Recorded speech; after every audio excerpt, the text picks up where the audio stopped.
বলছি না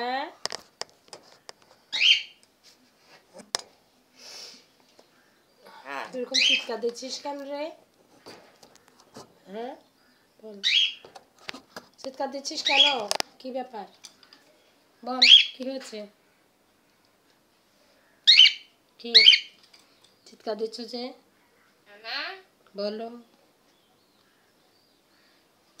বলো বাবা, কি হচ্ছে তোমার? কি হচ্ছে? আসলে এরা না মানুষের মতন, একজন আরেকজনকে ভালোবাসতে দিবে না।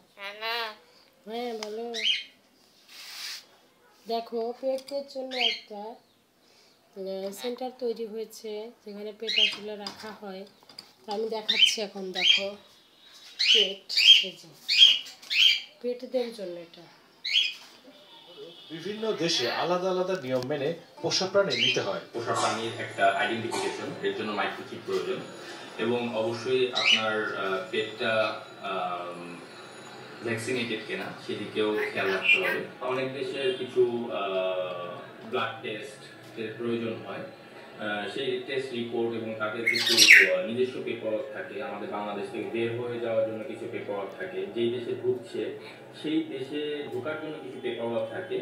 সেই পেপারওয়ার্কগুলো ইন্টারন্যাশনাল মানটা ঠিক রেখে ফিল আপ করে পাসপোর্টের সাথে বা ওর মেডিকেল বুকের সাথে সাবমিট করাটাই আপনি একরকম বলতে পারেন এটা ভিসা হিসেবে গণ্য হয়। প্রায় প্রতি সপ্তাহে প্রিয় পোষা প্রাণী নিয়ে কেউ না কেউ বিদেশে পাড়ি জমান, যার কারণে এরই মধ্যে দেশে গড়ে উঠেছে বেশ কিছু পেট ট্রাভেল এজেন্সি, যারা নির্দিষ্ট ফির বিনিময়ে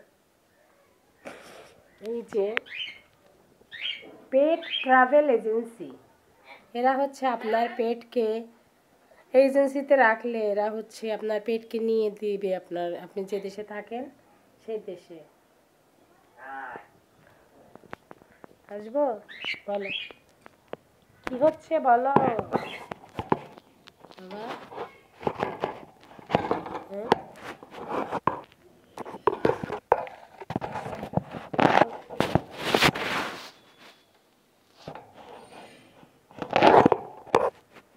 তুমি কিছু বলছো না, রেখে দিলাম।